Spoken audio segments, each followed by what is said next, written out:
Well guys, it finally happened. The Lakers have officially hired JJ Reddick, making him the 29th head coach in Laker franchise history. And well, who knows where he'll go from here. Reddick might become Steve Kerr 2.0, the good version of him by the way, or he might become Steve Nash 2.0, you really never know. And I think we'll begin by talking about his volatility. Again, he will be another first-time head coach, and you never know how that might pan out.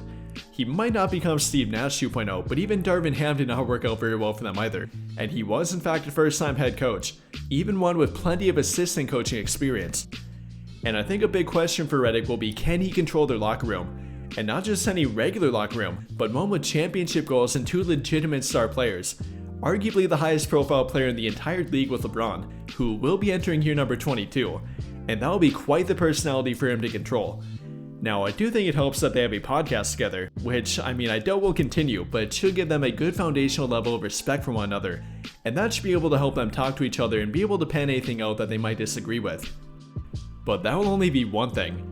Don't get me wrong, being able to control locker room is a big part of being a head coach, but I do think his assistant coaching staff will help him with that, along with simply having a veteran team as well.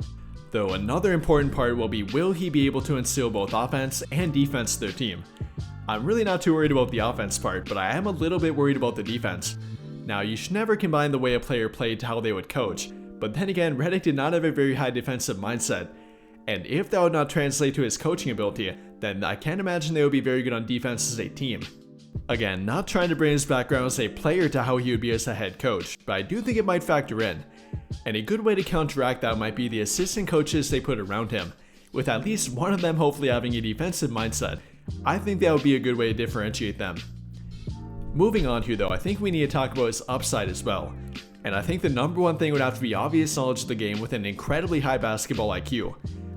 There is no doubt about Reddick's ability to make a good game plan or even design a good offense for their team. I think that will be a given. I think in general, Reddick will be a lot more creative than Darvin Ham. And not only that, but I think he will definitely utilize their players a lot better too. Not only LeBron and Anthony Davis here, who they obviously will revolve their offense around, but even guys on the end of their bench like Max Christie, who I do think will be a role player next season. But even apart from him, 1 through 15, I think Reddick will do a better job at utilizing the skills in their team, and not only favoring a few guys in their team. They were the 15th rated offense last season, right in the middle of the pack, which believe it or not was actually the second best during the LeBron Anthony Davis era. Yeah, not too great. But with Reddick, I do think they should be a pretty good lock to be at least within the top 15, if not even the top 10. Whether it be with him instilling a new offense to their team, or simply taking advantage of the skills they have on their team a bit better, I do think that Reddick will do a better job than Darvin Ham did in that aspect. And it likely will be with a more three-point shooting focus. Whether you're talking about Reddick as a player or simply the way that he views the game, the three-point line is heavily revolved into it, and you gotta remember to give him the right kind of players to fit what he wants to do on offense. They definitely did have three-point shooting improvement last season, but they don't really have any three-point sharpshooters on their team. I think they gotta give JJ Reddick a legitimate movement shooter on their team. Now, I know they have not done very well at taking advantage of that kind of skill set in the past, but then again, they have not had the right head coach for it. Neither Frank Vogel nor Darvin Ham really knew how to take advantage of it, but I think Reddick definitely would. He literally was a movement shooter back when he played, and if you want somebody to take advantage of that skill set, then a former one himself would be a pretty good option. Though in general, I think he will help their offense overall. Shams talked about him taking advantage of Anthony Davis more, while being able to alleviate the ball handling burden placed on LeBron. And if he could find a way to do that, then that would definitely help their offense. Whether it would be involvement of more Austin Reeves, another ball handler in general, or whatever it might be, that would obviously go a long way in helping their offense. Overall here though, I think it will come down to a few things. Number one being to put a good coaching staff around him that includes 1, 2, or even 3 former head coaches. JB Bickerstaff will be at the top of my list. Now, former head coach for Cleveland, I think he will bring a more defensive mindset to their team, and I do think that Reddick needs at least one coach with that kind of mindset. Another option, and probably the favorite one for Anthony Davis, would be James Borrego, and it would be ideal if he does not get hired by Detroit or Cleveland, which unfortunately is fairly likely to happen. Other former head coaching options could be Kenny Atkinson, Terry Stotts, or maybe even a former college coach like Jay Wright, though I don't really find that one very likely. But simply put, I think they need head coaching background to put beside JJ Reddick, guys that can help prepare him for that kind of stuff, things that only former head coaches can truly expect. Though a part of that will be, are the Lakers willing to spend money? Reports have indicated that they are, but now it's time to put their money where their mouth is. I mean, the better the NBA background, the more money it will take to hire that kind of coach. They likely will save money with JJ Reddick, but it will be expensive to hire a guy like JB Bickerstaff, for example. Again, anybody with a good coaching background, head coach or not, will take more money to sign, and especially if we're talking about trying to pry them away from a different team. I mean, whether we're talking about Sam Cassell with a good coaching background, or even Jared Dudley with a limited coaching background, it will take more money to pry them away. Though with them saving money on the contract they gave to JJ Reddick, which reportedly is a 4-year contract worth about $8 million per year, they now need to utilize that saved money in a high-level assistant staff for him. Find both a good lead assistant for him, which again might be a guy like JB Bickerstaff or James Borrego, but then fill out the staff with good coaches around him as well. Ones that are not only good fitting for him that will share his offensive mindset, but then ones that will differentiate from him as well, bringing a more defensive mindset to their team.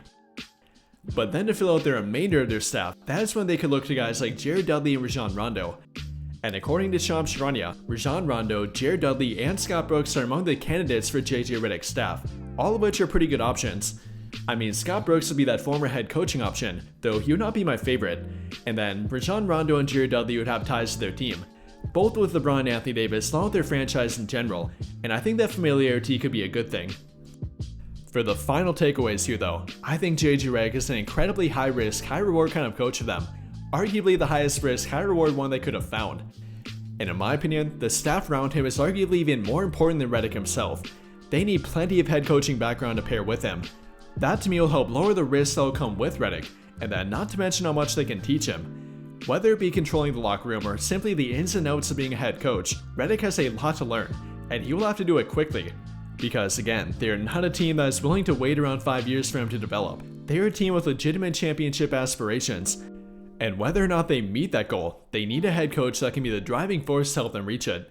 And that'll be from everything combined that we talked about, including Reddick being able to control their locker room, being able to improve both their offense and defense, being relatable, being able to take advantage of the skill sets on their team, and then simply having a good team that fits around him as well.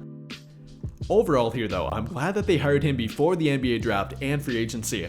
I mean, I don't know how you would enter either of those without having a head coach, the guy that would literally be coaching the guys that you pick. And with all of that being said, what do you guys think? How do you feel about the Lakers hiring JJ Reddick? And how long do you think it will take for him to become a good head coach if he ever will be at all? Let me know your thoughts in the comments down below. That will do it for this video though. Big thank you to those of you who took the time to watch until the end of this video, and until the end of all of my videos in general.